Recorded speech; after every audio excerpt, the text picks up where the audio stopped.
But when the son of Paul's sister heard of this plot, he went into the barracks and told Paul.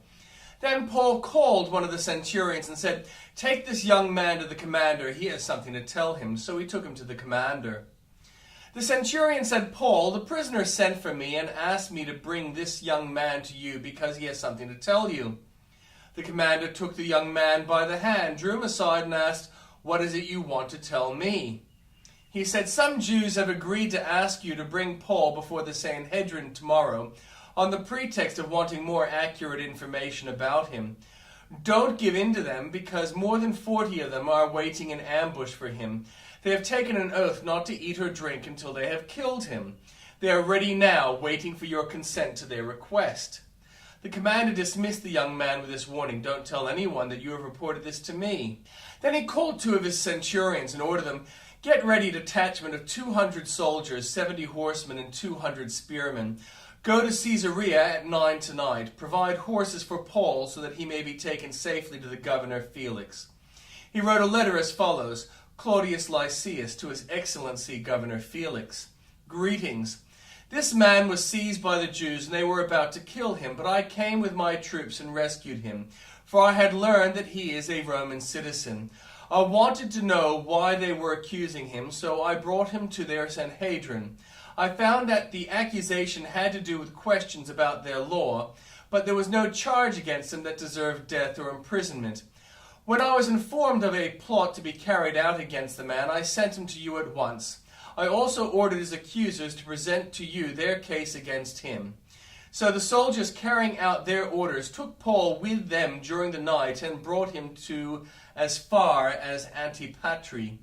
The next day they let the cavalry go on with him, while they returned to the barracks. When the cavalry arrived in Caesarea, they delivered the letter to the governor and handed Paul over to him. The governor read the letter and asked what province he was from. Learning that he was from Cilicia, he said, "I will hear your case when your accusers get here." Then he ordered that Paul be kept under guard in Herod's palace. And the Old Testament reading: "In you, Lord, I have taken refuge. Let me never be put to shame. Deliver me in your righteousness. Turn your ear to me. Come quickly to my rescue. Be my rock of refuge, a strong fortress to save me. Since you are my rock and my fortress, for the sake of your name, lead and guide me. Keep me free from the trap that is set for me. For you are my refuge. Into your hands I commit my spirit. Deliver me, Lord, my faithful God. I hate those who cling to worthless idols. As for me, I trust in the Lord. I will be glad and rejoice in your love, for you saw my affliction.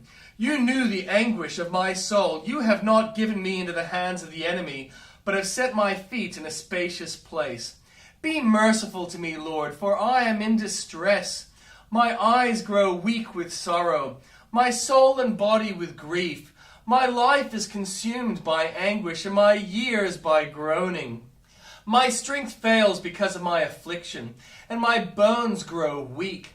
Because of all my enemies, I am the utter contempt of my neighbors, and an object of dread to my closest friends. Those who see me on the street flee from me.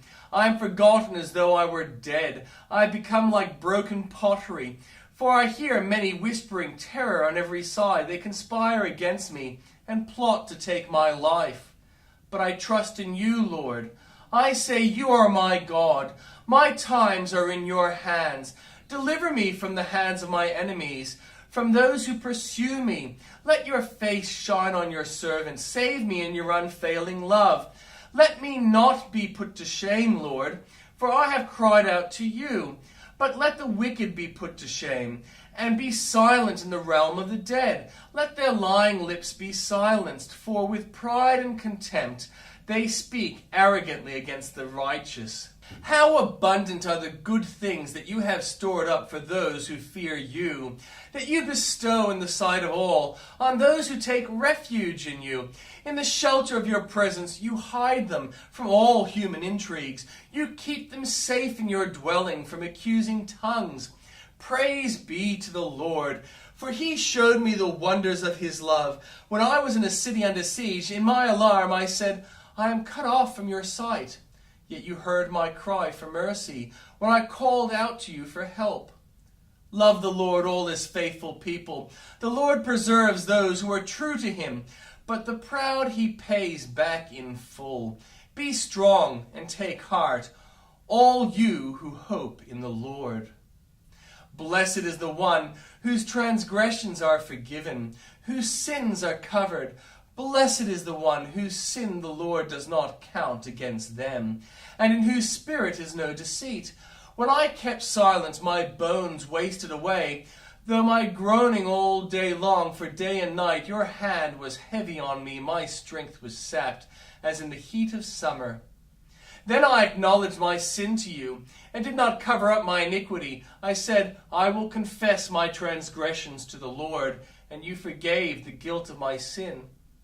Therefore let all the faithful pray to you while you may be found. Surely the rising of the mighty waters will not reach them. You are my hiding place. You will protect me from trouble and surround me with songs of deliverance. I will instruct you and teach you in the ways you should go. I will counsel you with my loving eye on you. Do not be like the horse or the mule, which have no understanding, but must be controlled by bit and bridle, or they will not come to you.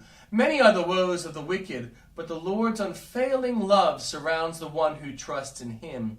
Rejoice in the Lord and be glad, you righteous.